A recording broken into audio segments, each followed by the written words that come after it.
Anything exciting? Yeah, been thinking about stuff, and I've got to be careful because we've spoken about the last few weeks about thinking, and really how it's not part of us. Okay, but be that as it may, what I've been thinking about, different things actually, but I came across something. My brother sent me a video yesterday, okay, or the day before, and I didn't read it. I didn't watch it until this morning, because it was an hour and a half long, and he very seldom sends me anything of value. It's usually just fun and and rude and crude, and I'm okay with that. It's he's sharing stuff with me. It doesn't matter. And so, but anyway, I got to listen to it this morning, and it was two sort of elderly men in South Africa talking to one another, and just chatting about, they've just had elections in South Africa, and they've tried to form I don't know what the correct word is, but a sort of a collective government, okay, and so yeah, according to the Constitution, I think South African Constitution, it's that however many parties, whatever percentage the outcome of the different parties' votes were, they get a share in government. Okay, and anyway, so yeah, that's, I don't know why I went off, but that's the key of what's not at this stage looking good. Okay, it's got the potential to look very good, but anyway, it brought me to thinking about what these guys were saying in the interview, and that is, you and I have spoken for many, many years about our spiritual path, okay? And we have, not superficially, but I think we've spoken about what our situation is like on planet Earth at the moment. We spoke about consumerism and satanic forces and black hats and white hats and all that, but we've never spoken about what is the solution. Okay, to or solutions in the plural maybe, and this is what I've been thinking about. Okay, that stemmed out of that interview that I watched this morning. And so they were talking about solutions, or they were talking about a lot of things for an hour and a half. No, 2 hours, just over 2 hours. A lot of different things across the world. Okay, and they kept on coming back to certain aspects and so on, and they kept on bringing up this word. We've talking politics now and different types of politics. Historically, during our lifetime and before, there was a thing called a federation. Okay, the Federation of the United States, for example, the Federation of Russia, and that before to what they are now. They were historically a federation, okay? Mm-hmm.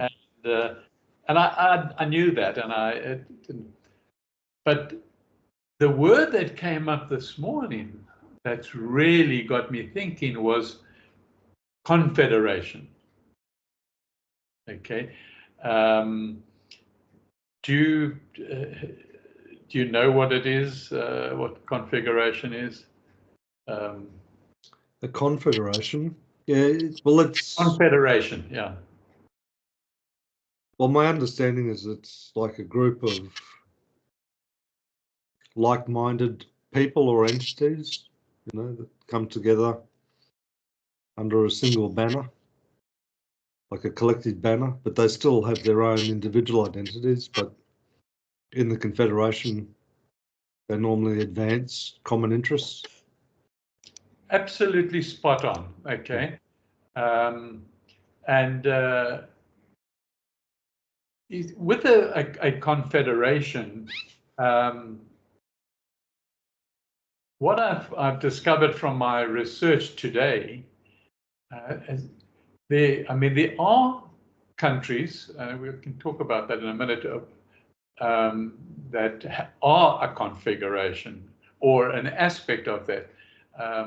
But the essence of a confederation, in its purity, shall we say, in its true definition, and historically, it's been around and successfully been around, is where, if I just use my own interpretation of what I've read this morning, and that is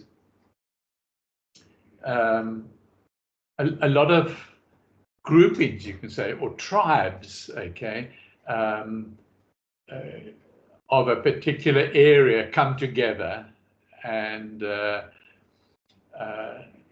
all the different tribes have their own chiefs or people in charge of that tribe, and then the tribes put forward an individual to a sort of more of a national type of grouping, and that national grouping doesn't have much power over the individual groups, okay, but it does things that are common.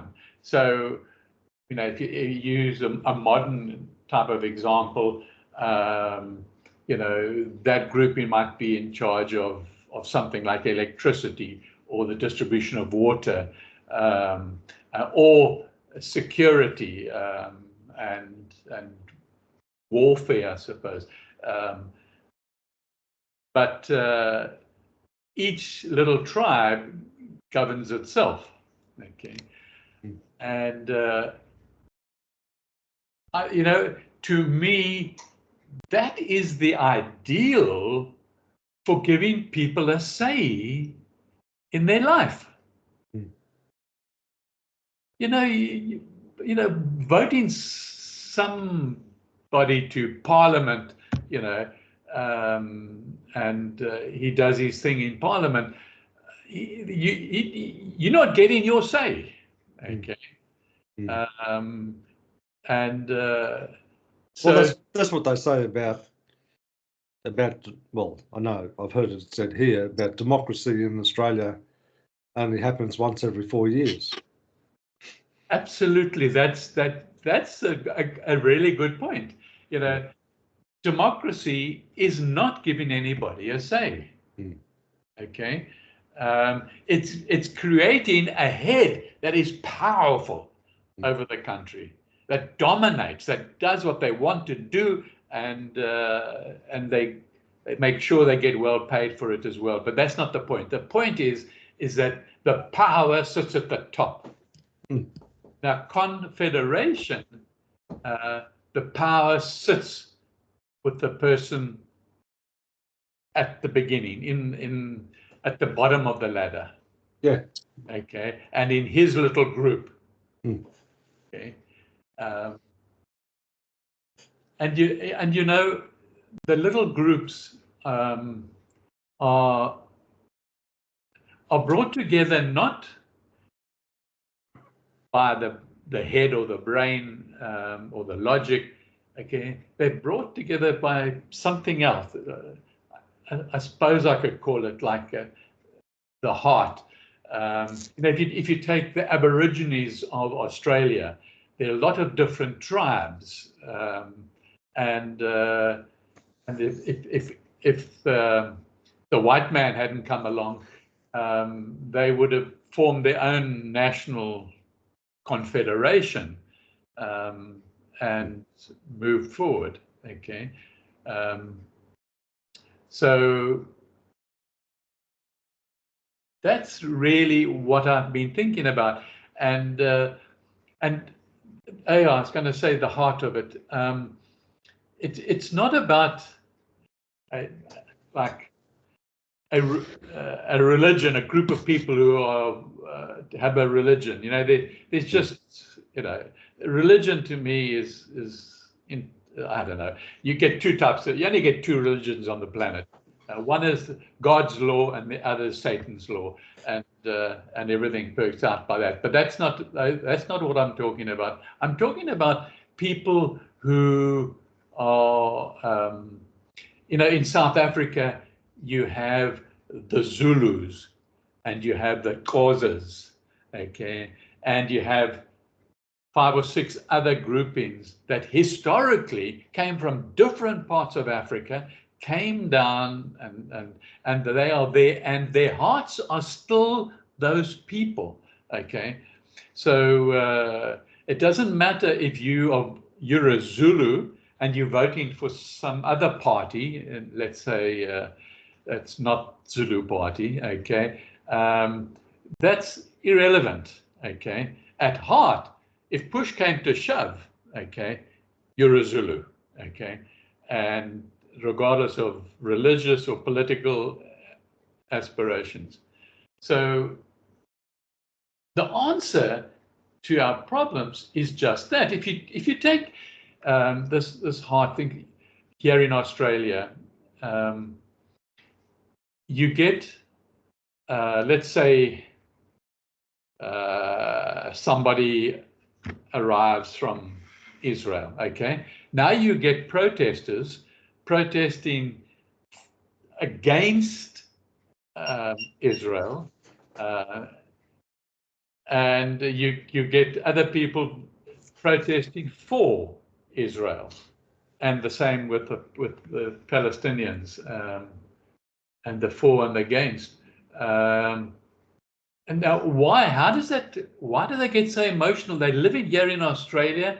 They've adopted a new country, and yet when push comes to shove in their home country, they get very emotional. And that's what's important, is that connection that you have, that even if you're living elsewhere, you don't lose that connection. You are that heart, that whatever it is. I haven't come up with a word for that today, but it's and heart might just be the wrong word, but it does indicate what I'm meaning. Okay, it goes back maybe centuries and centuries. If you're Irish, you're Irish. Okay, no matter where you're living. Okay, and it's interesting that if you take the European Union, the UK withdrew, okay, from that Confederation, and they tried really hard to keep Britain there, but they gave away eventually so much stuff that it's almost they're still part of the Confederation, but they're not. Okay, and now you look at the protests in France, and there've been a lot of them in the last couple of months. Okay, and for a lot of different reasons. But there's a big group of people saying, why should we go and fight Ukraine's war? Okay, that's nonsense. Okay, And so it looks like with the new elections that they might also be considering going out of the European Union. Okay, and that would also be interesting. But anyway, you understand what I mean, and I'm sure I've come up in my thinking process existing confederations, which helps with the thinking process. And we've spoken about the European Union. That's fine. Now that's it is a political and economic union. I think it's something like 27 member states that are located in Europe. And that's not really what I was thinking of. You have a problem, in my opinion, if you involve in economic and political aspects. But that's their way, okay. And now you look at Switzerland. Is officially known as the Swiss Confederation. That's what it's known as, okay? And it's a federal republic consisting of 26 cantons, each with a high degree of autonomy, those cantons. So there's a typical example of what working really well as a confederation. And then of course you get the United Arab Emirates, the UAE, and there are 7 members. So there are things that are out there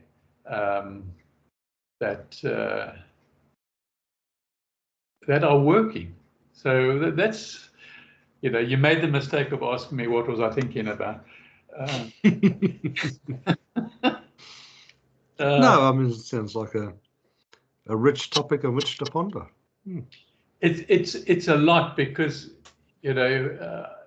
I think you and I do ponder what the solutions are.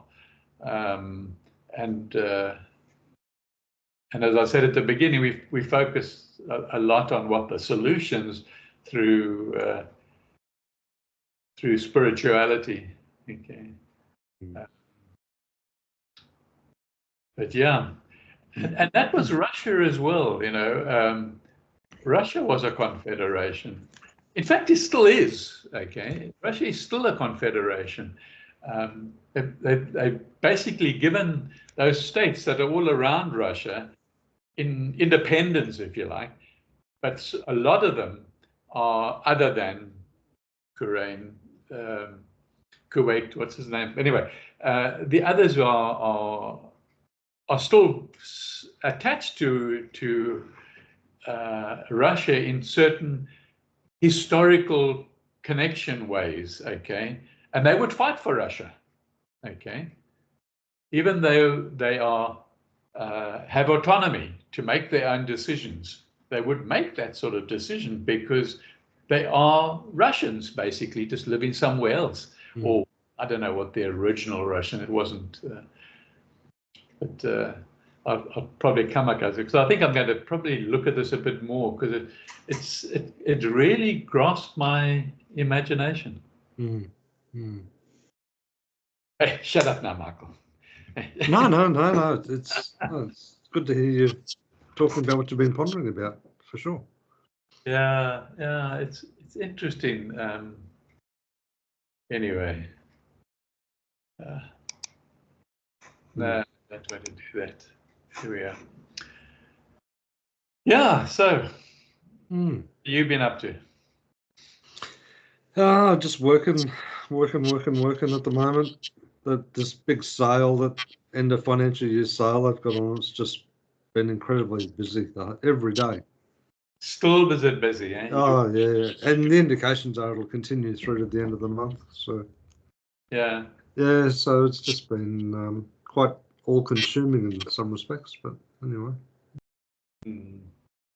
I mean, organisationally, it's interesting in the sense that, you know, when an organisation's really busy trying to keep up with demand, in my opinion, it tends to really magnify, you know, like failings within the organisation in terms of its policy or procedures or whatever. It really put it under pressure, and it really magnifies the issues there. But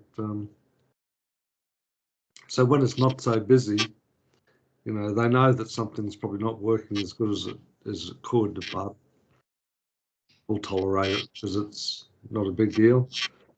But then you increase the volume fourfold, and all of a sudden something that was tolerable becomes intolerable or intolerable, you know. Yeah. So If it got fourfold, if like at the year end, financial year end, this is happening, and they most companies, and I suppose yours is the same, they drop their prices, okay, and that creates the flow. But as a matter of interest, without divulging any private confidentiality stuff like that, are they making more profit by selling more, or have they dropped their profit so low that they're almost losing?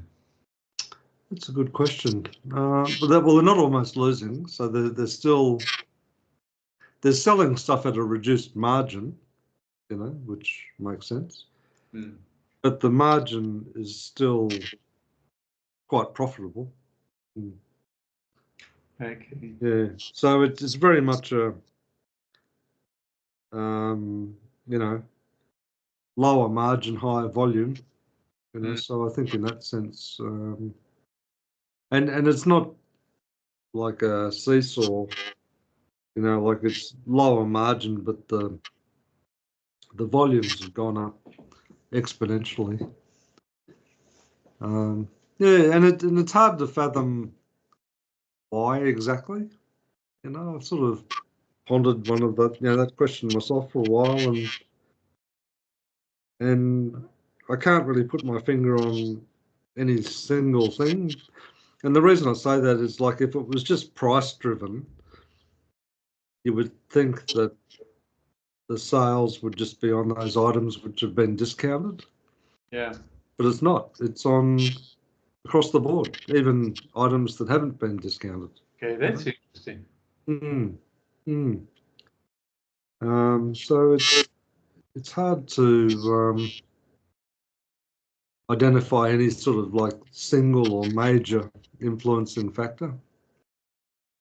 Unless your customers have the same logic as my wife does, and that is, wow, I bought this online. It was half price, so I bought another one. Okay.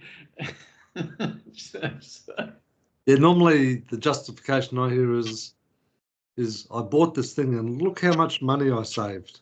Yes, absolutely. I hear that often. And she might even, because she's now saved so much, she might buy something at normal price as well, just to, it was compensated by the saving. Well, it could be that sort of psychology. I mean, I'm not sure, but because I saved all this money over here, I'll spend it over there. You know? Yes. Yeah. It's an interesting perception of what I've saved, isn't it? You know, like yes. And I think that's the psychology of selling, though, isn't it? You know, like if someone thinks they're getting a good deal, you know, that they think, oh, well, I've saved all this money. You know, well, have you really? You just haven't spent it. That's all. Yeah. Yeah, no, it's interesting, but yeah, I mean, from an organisational perspective too, you know, which you and I often think about in terms of how an organisation's performing. You know, it's much more than just how many sales we've made this month.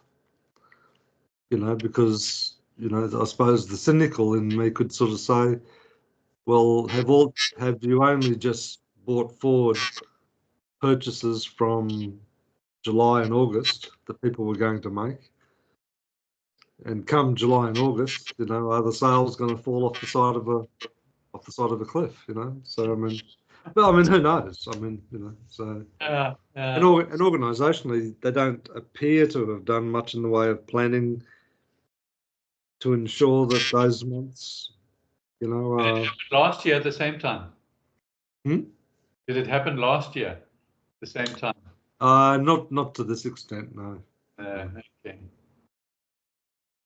So, do you interpret this as people have got money and the economy's doing well with the man in the street?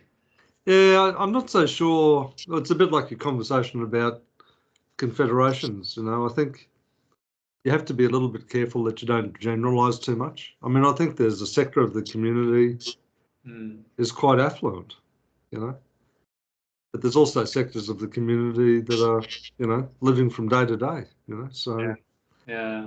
So it's hard to sort of generalise in that sense, but in terms of the customers, it would appear that a good chunk of them have a fair bit of disposable income at the moment. So, or they're racking up a lot of debt. I don't know. Yeah, it's interesting. I think I mentioned to you last week that they put our rent up 25%. Okay. Oh, did they? No, you didn't say. Oh, okay. I'd say 25%. The rents here are not cheap. Okay. No. And they put it up 25%. That's huge. Absolutely huge.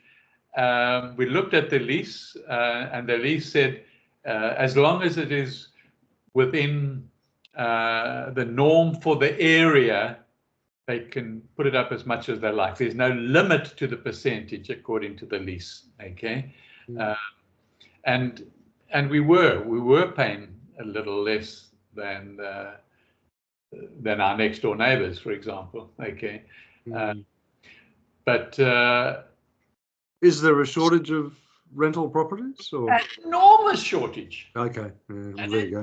Enormous shortage. Okay, and to buy. Okay, enormous shortage. Now, a week later, yesterday, they want proof of our earnings, because if we're not earning enough to pay the increase of 25%, they're going to give us notice. Really? Yeah, because there are so many people waiting to come on to it's just you see it on wherever you walk in a house for show, you just see this long queue going around the block. Okay. It's like that in Brisbane too. Is it? Yeah. So it's going to be interesting to see what happens over the next. We haven't heard about our visa yet. It hasn't been approved. We're still on a bridging visa, and so that will be interesting as well. And it'll be interesting to see. I don't know what they consider. I'm sure Sue earns enough, to be able to qualify for what is termed an average rental in the area.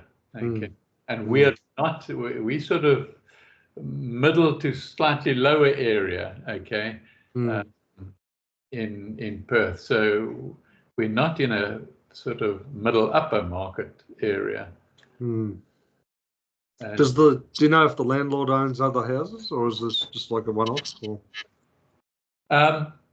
I don't know, but I do know that the landlord is a couple. It was I think they were husband and wife years ago, and then they got divorced, and they created an investment company for this property. Okay. So I don't know now whether they've gone ahead and done more. For 6 years, we've been getting feedback about we're one of the best tenants and tidiest tenants, and we look after the place like other tenants don't. And this is how we get rewarded, you see. Greed makes the consumeristic society. Okay. I would have perhaps come back to myself if I was a landlord and said, you've really looked after the place well. You've reported anything that has cracked or gone, and but we need to put up your rental. Do you mind if we put it up, say 8% or something like that? You see, which then all conforms to everything,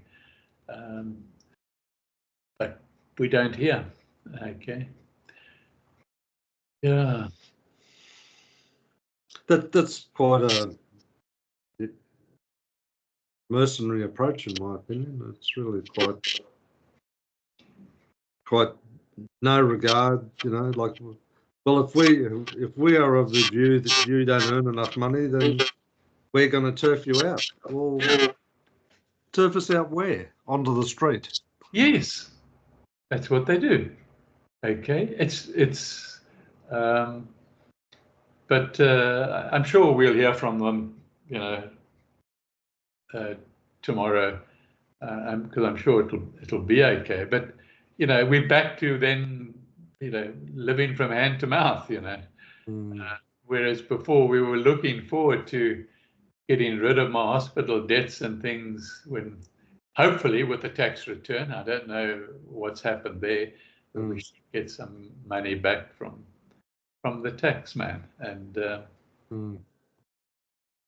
so, yeah, but it's interesting because I know that something is happening, okay, in my life, and I know, as I said to you last week, from my numerology, I'm in the second year of a 9-year life plan, and that's where you just sit and watch. You watch, you're patient, and you allow things to come however they're going to come to you. And so I'm just so pleased that it is that year, and I'm quite comfortable. I'm just waiting to see. If we land up in Timbuktu, then we land up in Timbuktu. Okay. But yeah, we'll wait and see. Hopefully next week I might be able to tell you whether it's the visas, what's happening to the visa at least. That will determine a lot of things, obviously. And then we should know what the agent, whether he thinks we earn enough. There must be some rules to go by, I'm sure. Well, you would have thought that the fact that you pay the rent is probably all the proof you need, isn't it? But anyway. Yeah. Never missed rent in 6 years, and we pay rent every 2 weeks. Yeah,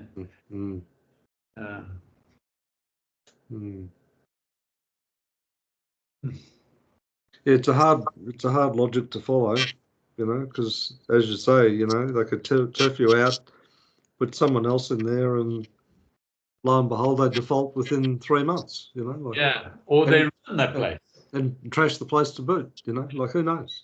So yeah. Yeah. Yeah, it's hard to understand what's guiding their thinking, but anyway.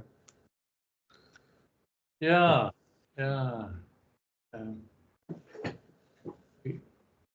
Anyway, it is, and it's happening as it should be. And these things mustn't react negatively to any of the things, because that then delays whatever is coming that the divinity wants. For sure. Yeah, no, for sure. Yeah. So, yeah. I mean, I don't know. I think 2 weeks ago I said to you, "Oh, we want to come to the East Coast," But now I don't think we're going to get to the East Coast. We do have some.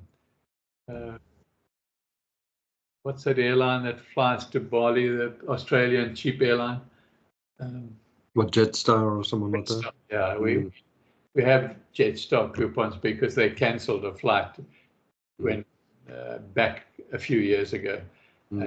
So we still got that, and we thought of using that. Does Jetstar fly around your area? Yeah. They fly everywhere in Australia and New Zealand, I think. So. Yeah. Okay. So we might still be able to come there, just to. Yeah. But we'll see. We'll see about. So we can't. We'll see whether we still have the same location. We'll see whether we have a visa, and we'll see whether we get the money back that we want from Taxman. So patiently waiting for a lot of things. Yeah, for sure. I was going to say I had a quick read of the newsletter that you sent through. Oh yes. Yeah, I thought it was quite interesting actually. Okay, thanks for that. Yeah, I gave it to Sue to read as well. Only you, the two people that I gave it to. She said the same thing. So yeah. Anything in particular that? Oh, just the commentary on spirit. I thought that was well, for me anyway, quite timely and relevant. So okay, excellent. Okay. And in terms of the author of that newsletter, is that Moya or is it someone else? That's a good question. Historically, we all used to contribute to the newsletter, but we didn't this year. We weren't asked. Nobody was asked to. So I would imagine it's Moya.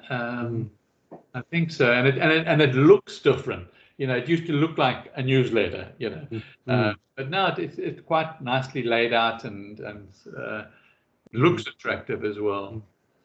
So what's Moya's view of like the Gospels, like the New Testament? Because I see that in that newsletter, he was looking very briefly at the Gospel of John, I think, in respect to what the word logos means.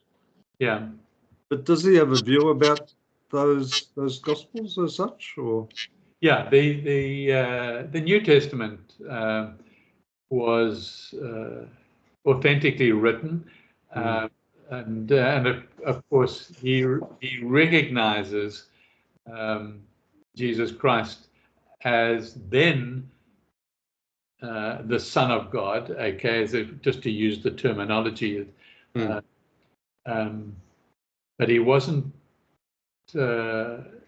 Yeah. So anyway, definitely there was truth in the original writings of the New Testament. Okay, and no, he sees it as a whole. Even the Old Testament as well.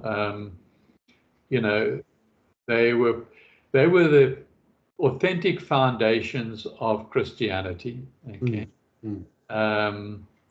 And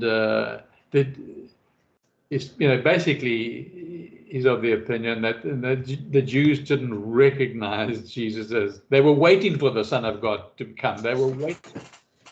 Yeah. And he came, and then they didn't recognize him. Okay. So Christianity came from a very solid base, and now, but it's spent its time. Okay, Moya makes no bones about that. All religions have now gone their way, and they are now either money-making rackets for individuals or groups of people, or people trying to manipulate other people. And he said now, until Logos comes in, there isn't a religion that one can move towards, and as a religion. Okay, because humanity needs a religion. Okay? But yeah, so studying the New Testament and the writings is really beneficial. Okay, and you pick up a lot. But you know, if you, yeah. Anyway. Yeah, it's sort of interesting, isn't it? Because, like, you know, if you cycle back to where we started about what is the solution, you know, I suppose it does pose the question: is can an organisation, however you want to call it, whether it's a confederation or a nation or a religion or whatever, can it deliver a solution, or if you turn it all on its head, does the solution lie in each one of us individually? You know, so, that's why configuration, you know, it comes back to each one of us individually. Okay. So from a, you know, the spiritual point that we often talk about, but also then, you know, we're in this bubble, okay, and the one way to really make sure people don't progress is to do what they're doing now as a population of planet Earth, okay, being really greedy, being very selfish, and very consumeristic, and not understanding the spiritual side of why they're here. Okay, they're just here and they're going to make the best of it. Okay, and there's nothing wrong with making the best of it, as long as you don't do somebody else out, you don't start planning to make millions, or you don't regret the past, or you know, you just live in the moment. how many times have you heard, though, you know, people and you know, from an earthly material perspective, you know, they're quite wealthy, they've got possessions running out of their ears, and yet, you know, it's not uncommon for people like that at some point to ponder, is this all there is? You know? Yeah, it's a good starting point. Okay. That's right. Yeah. Yeah. Because now, you know, it's not fulfilling what I think some humans want to be fulfilled. Okay. Well, that's right. I mean, if you get to a stage where, I don't know, say you enjoy ice cream, and you get to the stage where, well, I can have ice cream every day if I want to. Yeah. Do you still enjoy ice cream? Yeah. Yeah. Yeah. Yeah. It's. Or I enjoy a drink, you know, and I Yeah. can drink it whenever I want, you know, and then all of a sudden the body says, well, hang on a minute. Yeah. Yeah. I can't process all of this alcohol, or I can't process all of this fat or sugar, or I can't process, you know.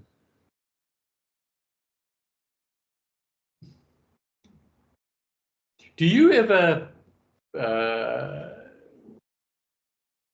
historically or even currently,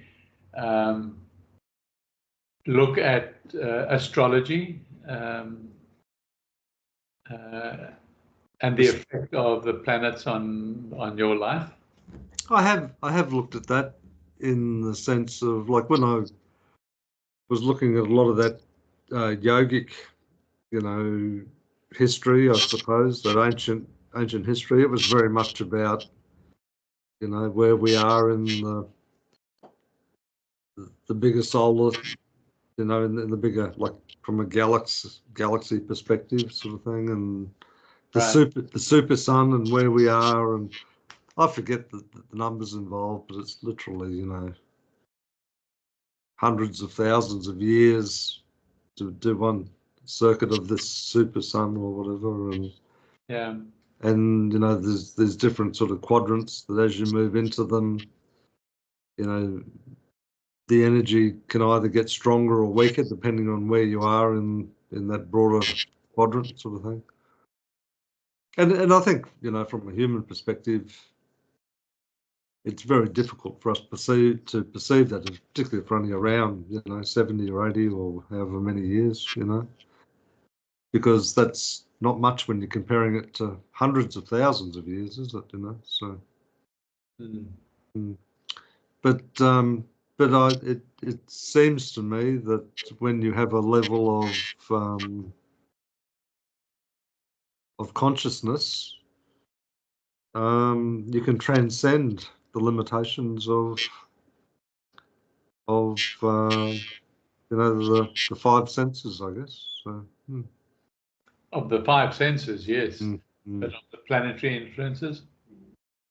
Probably, yeah, well, probably not. Yeah, I mean, you might be more aware of it and then able to make decisions accordingly. But can you transcend that? Yeah, well, I don't know. Want to transcend it? I think that's the question. Do you want to transcend it? Because maybe it's part of the whole divine plan. You know, to make things materialize in your life that you've got to have materialized. You don't know what they are until they materialize. And so how does everything fit in like a jigsaw puzzle to create one's life? I think that's probably one of the fundamental questions, isn't it? In the sense that, you know, like, how do I want to live my life? Like, what's my deepest desire? And I say deepest desire in the sense of, you know, what's the deepest, you know, what's that deepest sense, you know, like what's driving me forward, sort of thing.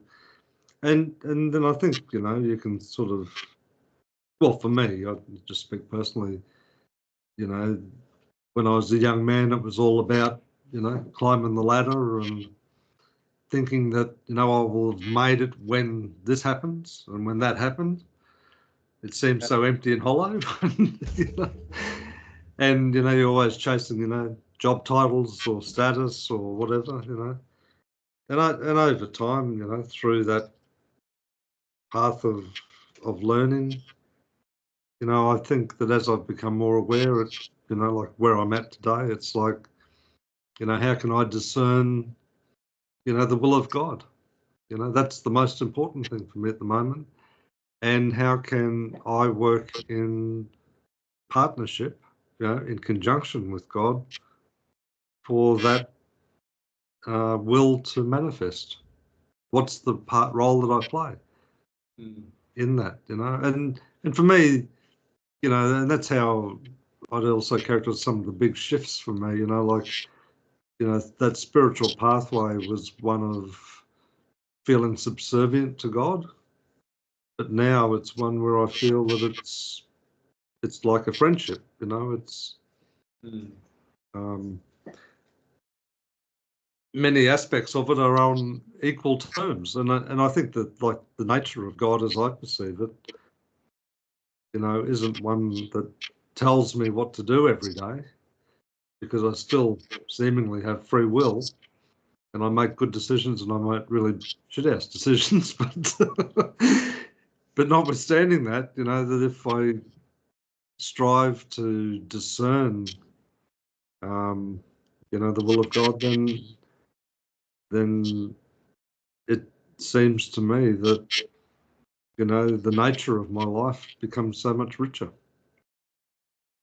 But richer in a non-earthly sense, you know, it's like certainly not related to consumerism, certainly not related to what I own or don't own, you know, but part of that being open to grace and the blessings that come from that, you know, I feel that, you know, that I'm provided what I need today, you know. Right. Yeah. And you know, having squillions of dollars ferreted away in a bank account, which doesn't really mean anything anyway,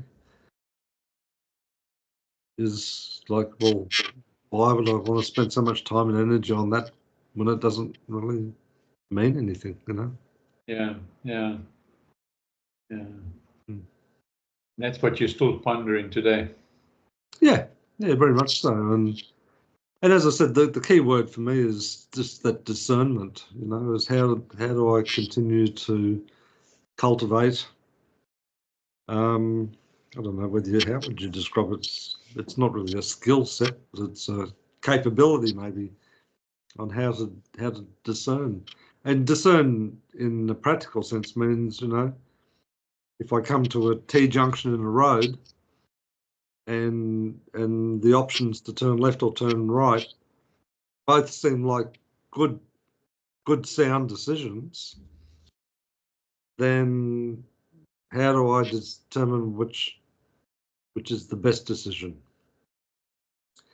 If you come to a T-junction and left is go to hell and turn right is go to heaven, well, I mean, that's a no-brainer, like really. Right. I understand what you mean. Yeah. So do you I sense, Don, that you've still got you've got this thought process going through, and you've got a job. I sense that this job is helping you through to make that decision. Okay. Well, it's a bit like the old sort of Zen or the Buddhist thing, like, what do you do after you become enlightened?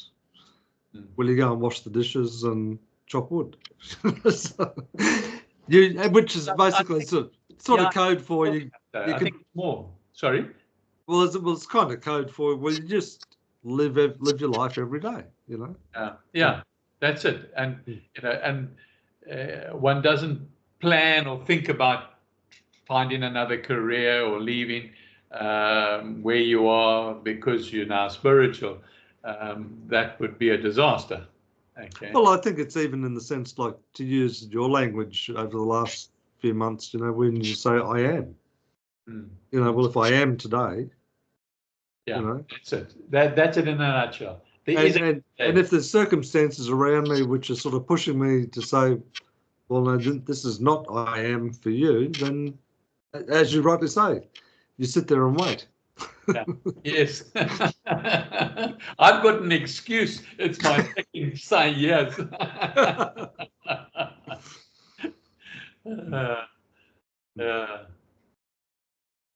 Have you worked out anything with the cycles that we spoke about for yourself last week? I don't know that I've worked it out, but it's simmering on the back burner for sure. So okay, yeah. I found it fun to go back because decades ago I used to really work quite seriously with it, and so to go back to it and refresh my memory was just amazing. It was like an aha moment. And, yeah. I think that's sort of like, as you say, it's a practical example of, in my mind, like what it means to discern. Like if we're living day by day, sometimes it's difficult to see, oh wow, I've really, progressed a lot or travelled quite a journey compared to where I was, 10 years ago or whatever. But I think it's just trying to have those sort of reference points. So, like, as you say, if you kept a diary or journaled on a regular basis, to pick up some of those journals and just review them, from years ago, it can be quite enlightening, I think, couldn't it? To sort of say, oh, well, that seemed like a really important issue for me then, whereas now, like I could care less about it.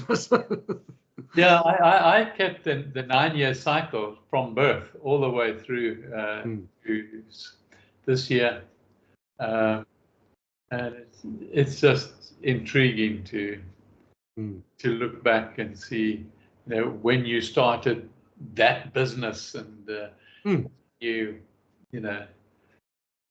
employed by that particular company. So yeah, but anyway. If you want any help in working some of those things out, you must just ask. Okay. And okay. Yeah, thanks. But all the time in the world.